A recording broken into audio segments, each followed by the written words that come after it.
Bonjour à tous. C'est ma première vidéo, alors soyez indulgents envers moi. Je suis un peu nerveuse. J'aimerais ça partager quelque chose. Peut-être que vous le savez déjà, ça va vous faire un rappel. Alors,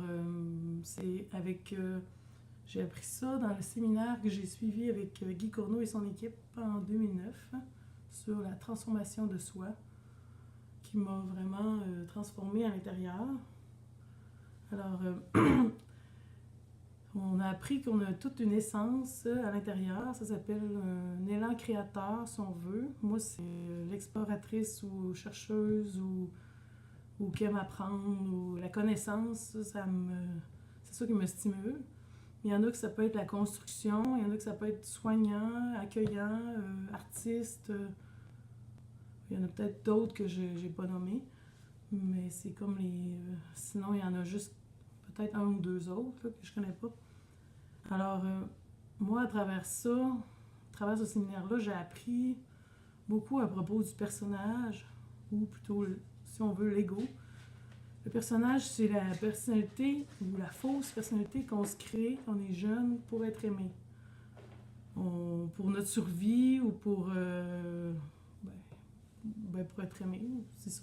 On va se créer une personnalité qui n'est pas notre vraie personnalité, qui plus tard nous colle à la peau et qu'on essaie de s'en détacher.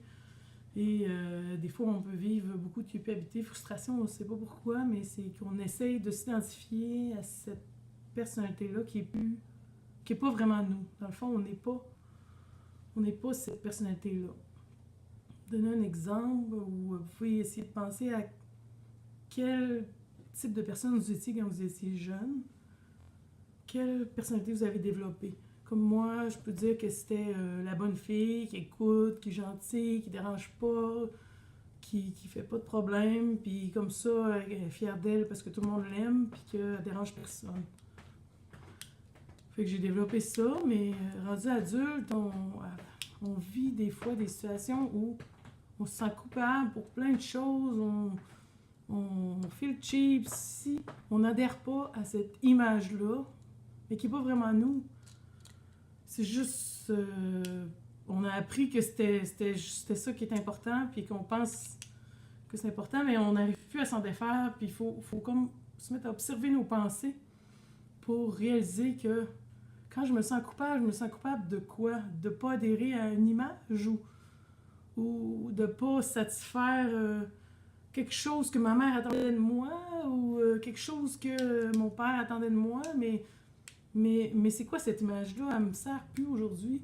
Puis, il faut apprendre à s'en défaire.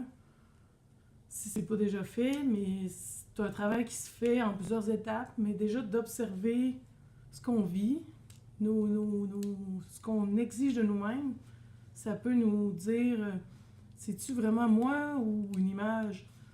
Mais quand on est dans la peur d'une image, ben on n'est pas dans l'amour. Fait qu'on c'est comme un cercle vicieux, fait que ça apporte beaucoup de malaise à l'intérieur, qu'il faut essayer d'écouter puis voir à quoi qu'on s'identifie, parce qu'on n'est pas vraiment ce qu'on pense. Il faut se détacher de ce qu'on pense qu'on est, parce que ça a l'air bizarre à dire, hein, mais la société nous conditionne à avoir un rôle, mais c'est pas vraiment nous. Notre vraie personnalité est plus dans notre essence, dans notre élan créateur, qui, elle, est là pour nous donner, en tout cas, qu'on veuille donner le meilleur de nous-mêmes vers les autres, vers, en tout cas, contribuer à un monde meilleur. C'est cela qu'il faut écouter. C'est là qui nous apporte plus de joie et de satisfaction personnelle. Puis, c'est ça. Je voulais partager ça dans mon premier vidéo.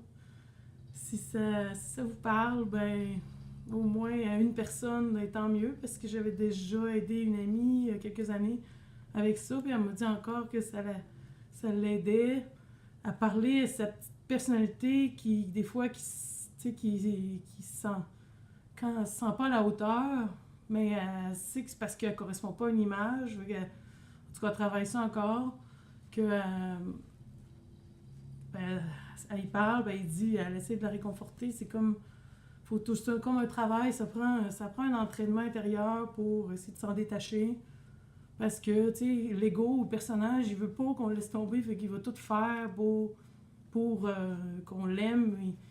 Mais il faut pas tuer l'ego. Ça, je sais pas pourquoi ils disent ça, là, je n'ai pas trop compris. C'est plus le reconnaître, puis voir ses besoins, puis essayer de réconforter, puis lui dire que c'est pas lui à décider, puis ben, pas lui à décider, mais façon de parler, que c'est pas que ses peurs ils ont plus lieu d'être, fait que c'est pas c'est plus important de s'identifier à une image parce que ça nous apporte pas en tout cas, ça nous donne pas du bien à long terme. Fait qu'il faut s'écouter, puis se donner de l'amour, être notre meilleur ami, écouter nos besoins intérieurs, puis comme ça, ben, ça va nous aider à aller mieux. Aller mieux ou se sentir plus libre. Moi, je trouve que j'ai toujours besoin de me sentir plus libre, surtout intérieurement. J'ai plus travaillé intérieurement pour me sentir plus libre. Fait que si je peux partager ce que j'apprends de toutes sortes de façons, ben, ça va me faire plaisir. Fait que je brise la glace aujourd'hui en partageant cette vidéo. Alors, si vous avez des commentaires, en tout cas, je vais essayer de pas trop me stresser avec ça. Puis merci de m'avoir écouté. Au revoir.